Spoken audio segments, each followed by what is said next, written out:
L'intelligence artificielle bouleverse le monde et vous le savez, mais quelle place pour l'Afrique dans cette révolution? Opportunités, défis et paradoxes.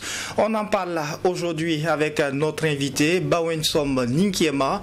Il est le fondateur d'Ayobi, une start-up burkinabé dédiée à l'intelligence artificielle. Bonjour et bienvenue à vous. Bonjour à tous. Alors, pour commencer déjà, est-ce qu'on peut avoir une idée du parcours, du cursus universitaire de Bawensom Ninkiema? Il n'y a pas de souci. Alors, déjà, il faut savoir que j'ai passé la moitié de ma vie au Burkina, la moitié de ma vie hors du Burkina.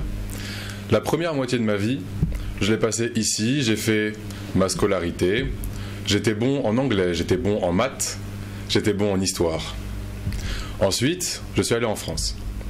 En France, j'ai fait mon collège. Et l'avantage, c'est que au Burkina, on a une très bonne éducation.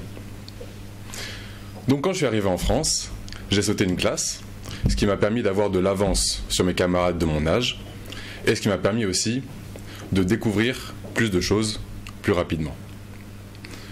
Une fois que j'ai terminé mon lycée, je suis allé à Nantes pour faire une école de commerce. L'ISG, Institut supérieur de gestion, à Nantes. C'est une école de commerce qui a une ouverture sur l'international. C'était intéressant parce que durant les 2 premières années d'école de commerce, on a fait plein de projets. On a fait des projets associatifs, des projets entrepreneuriaux. On a aussi participé à une compétition de business intelligence qu'on a remportée avec une coéquipière. Et ça, c'est aussi un des débuts de ma vie entrepreneuriale. Ensuite, grâce à mes résultats que j'ai acquis durant mes 2 premières années, j'ai réussi à intégrer une université à Sydney, en Australie, ce qui m'a permis de faire cette dernière année d'études, de 3e année, à Sydney. Cette 3e année, elle a été marquée par des apprentissages. Des apprentissages dans la gestion de projet. J'ai fait notamment le Lean Six Sigma, qui permet d'optimiser les processus opérationnels des entreprises. J'ai fait l'Agile Scrum Master, qui permet de gérer des projets de façon agile. En fait, c'est un parcours qui est marqué par l'international, qui m'a fait voyager, découvrir des choses, dont l'IA, de laquelle je suis tombé fan. Est-ce que c'est à partir de là que les choses se sont engagées pour l'intérêt pour l'intelligence artificielle? Effectivement, en fait, il faut savoir que déjà en cours, on utilise beaucoup l'intelligence artificielle, non pas forcément pour nous remplacer, mais pour mieux apprendre. On met par exemple les PDF de nos cours dans ChatGPT, dans Claude, ce qui nous permet, on leur pose des questions dessus, on apprend mieux, comme si on avait un professeur particulier. Et c'est là le début, la vraie genèse de l'intelligence artificielle. Ensuite, quand on voit toutes les choses qu'on peut faire avec l'IA, eh ben, ça ouvre vraiment des portes de l'esprit. Et pour beaucoup, quand on parle de l'intelligence artificielle, beaucoup voient directement la Silicon Valley. Pour vous, comment est-ce que vous arrivez à définir l'IA pour le contexte africain? Déjà, la question que je comprends ici, c'est est-ce que l'IA est adaptée à l'Afrique? En fait, ce qu'il faut comprendre, c'est que toutes les IA ne sont pas adaptées au contexte africain. L'IA qui est adaptée au contexte africain, c'est une IA qui est faite en Afrique par des Africains pour des Africains. Pourquoi? Parce que les IA qui ont été faites sur d'autres continents, notamment la Silicon Valley, eux, ils n'ont pas le contexte. Ils ont plein de données, mais l'Afrique aujourd'hui, pour eux, ne produit pas de données. Ou alors ne produit pas de données d'assez bonne qualité. Ce qui fait que en Afrique, nous devons utiliser les données que nous avons ici, l'expérience que nous avons ici, pour produire une IA locale qui permette d'aider les populations à s'approprier cet outil. Donc effectivement, aux États-Unis, à la Silicon Valley, il y a de gros cerveaux, de gros talents qui ont besoin de certaines choses pour pouvoir travailler, notamment la donnée qu'ils n'arrivent pas à récolter ici. Mais par rapport à cela, quels sont les besoins prioritaires du continent où l'intelligence artificielle pourrait se présenter comme Alors déjà, il y a au niveau de l'agriculture.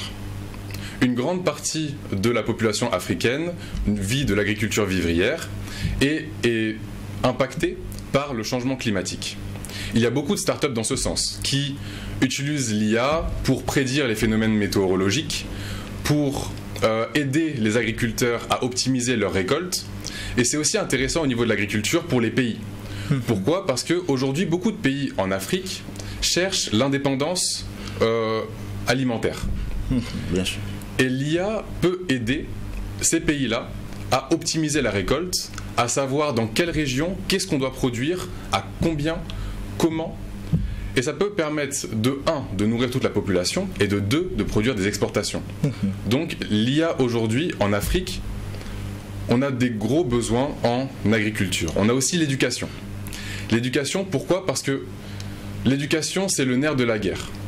Les économies qui se développent passent par une éducation plus développée, une population qui a plus de culture générale, qui arrive à comprendre le monde extérieur pour mieux adapter ce qui se passe dans le monde chez eux.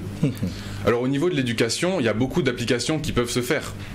Mais ces applications-là nécessitent une IA africaine qui comprenne les réalités locales.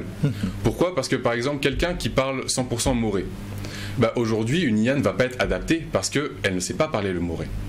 Alors qu'ici, on a beaucoup de données qui peuvent nous permettre de créer une intelligence artificielle qui parle moré et qui est spécialisée en tant que professeur et qui peut aider les gens à moindre coût à se former, à savoir lire, à savoir écrire, à savoir compter. Donc on a aussi de grandes choses à faire sur l'éducation. Quand on parle de développement, il est aujourd'hui difficile de se séparer de l'intelligence artificielle. Il faudrait donc compter sur l'intelligence artificielle sur les plans du développement. Mais une réalité au continent africain, c'est qu'on a une jeunesse qui est assez connectée. Et pour parler précisément du Burkina, les chiffres en disent, là, on a une jeunesse qui est très connectée, mais confrontée à un déficit d'infrastructures numériques. Comment est-ce qu'on arrive à gérer ce paradoxe ? Effectivement, on a une jeunesse qui est connectée. Et ça, c'est une force pour l'Afrique. Le fait d'avoir une jeunesse, ça nous permet d'avoir une population qui peut comprendre les enjeux technologiques et pouvoir l'appliquer rapidement. On le voit aujourd'hui, par exemple, avec l'adoption du téléphone. Les technologies qui sont mises en Afrique sont adoptées très vite et appropriées très vite. Ce paradoxe, c'est qu'en fait, aujourd'hui, pour l'intelligence artificielle en tant que telle, il ne faut pas jouer au même jeu que les autres continents. C'est-à-dire qu'en fait, les autres continents ont des ressources quasi illimitées, ont de l'énergie, ont de l'eau pour refroidir les data centers.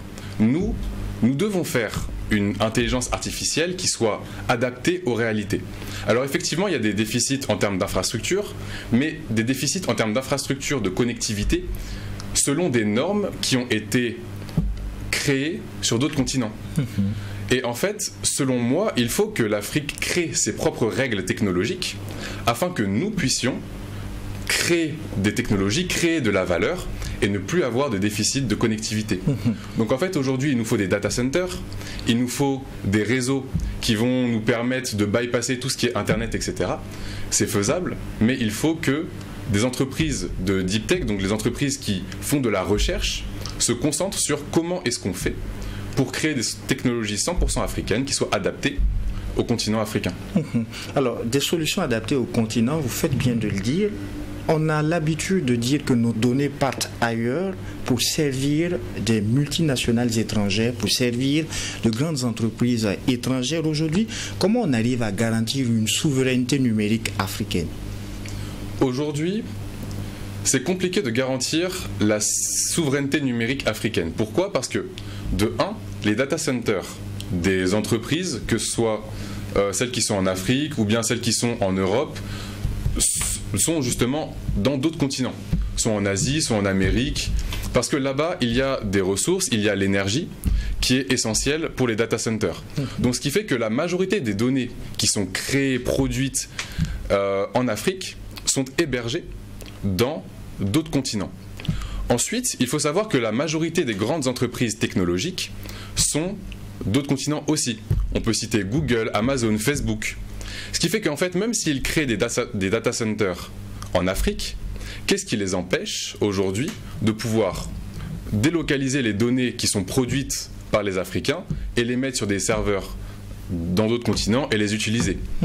En fait, pour l'Afrique, l'enjeu, c'est de créer des géants technologiques, pas des géants technologiques qui ont pour but de faire exactement la même chose que les géants d'autres continents, mais de définir un nouveau paysage, définir de nouvelles choses avec des nouvelles entreprises qui peuvent utiliser de la donnée, qui peuvent exploiter de la donnée et garder cette donnée-là sur notre continent.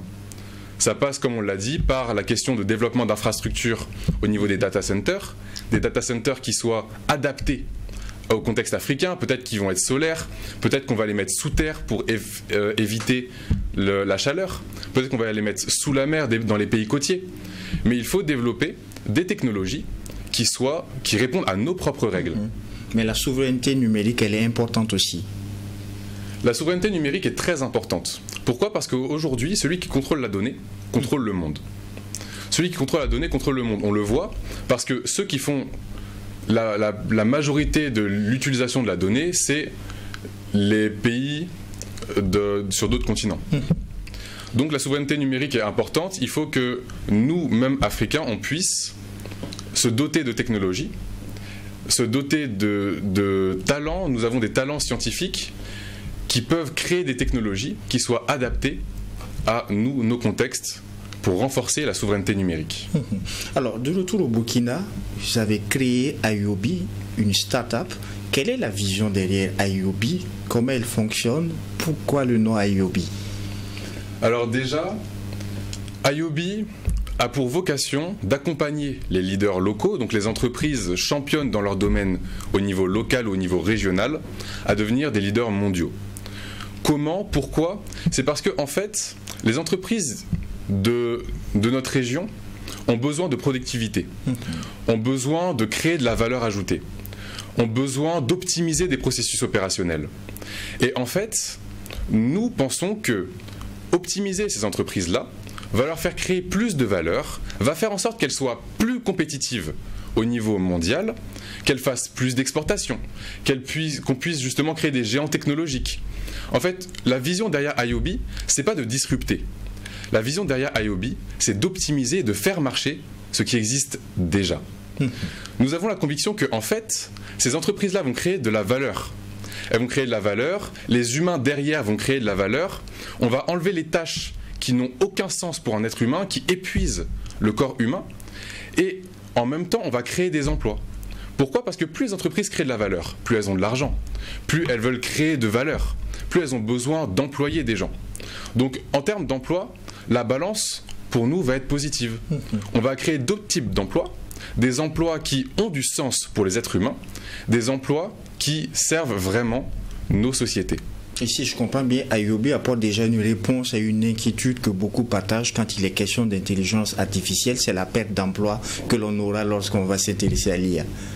Effectivement, en fait, si on regarde l'intelligence artificielle comme ça, on se dit que cette technologie, elle peut nous remplacer parce qu'elle est intelligente, mais en fait, il y a toujours une part d'humanité qu'on doit garder dans nos activités. Aujourd'hui, il y a des gens qui s'assoient, qui lisent des fiches Excel, et leur travail, c'est juste de transcrire quelque chose de Excel à faire un document Word. Mais ça, est-ce que c'est un travail qui apporte de la valeur pour l'être humain? Est-ce que cet être humain-là, il va se lever le matin et se dire « j'ai envie d'aller au travail pour remplir des fiches Excel, pour extraire des informations ?» Non. La réponse est non.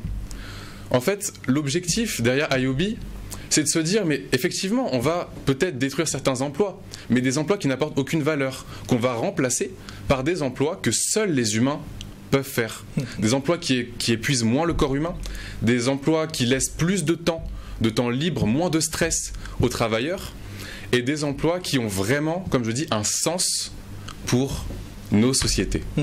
Alors, Benson Ikiema, vous connaissez très bien le contexte qui est le nôtre, le contexte burkinabé. Vous connaissez cette jeunesse, vous connaissez son engagement pour plein de choses. Mais quand il s'agit d'intelligence artificielle, si vous avez un conseil à donner à une jeunesse qui voudrait s'y intéresser, quel serait ce conseil?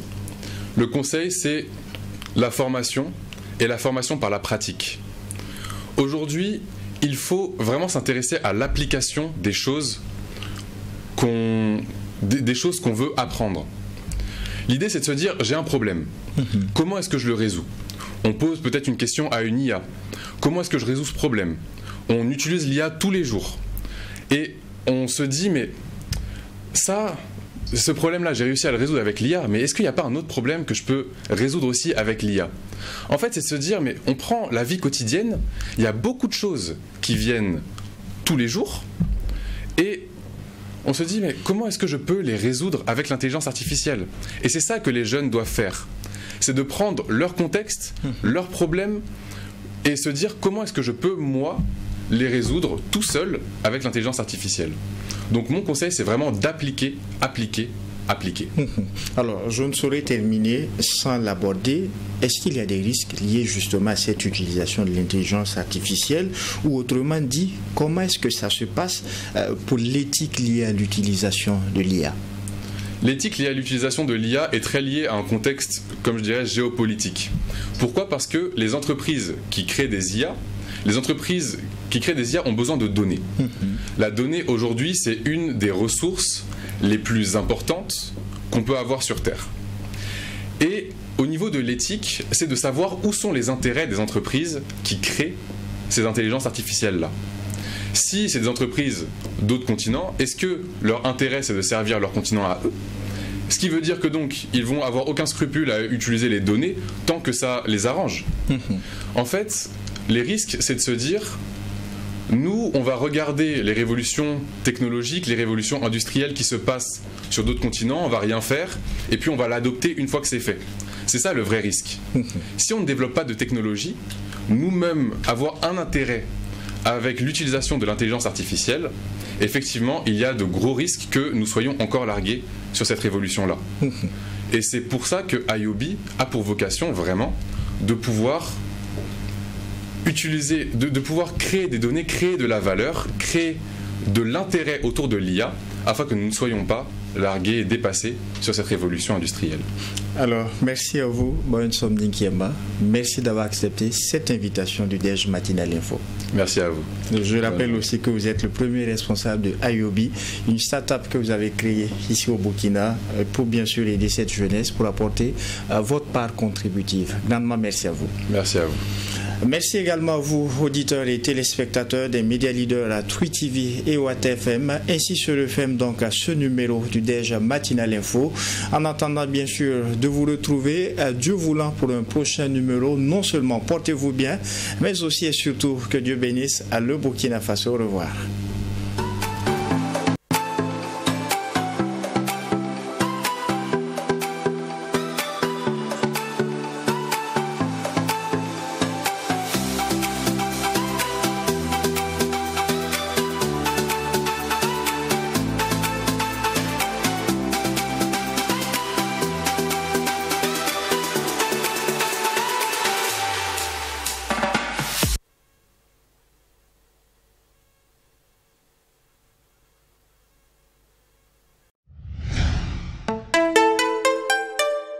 Twi TV, la télé interactive.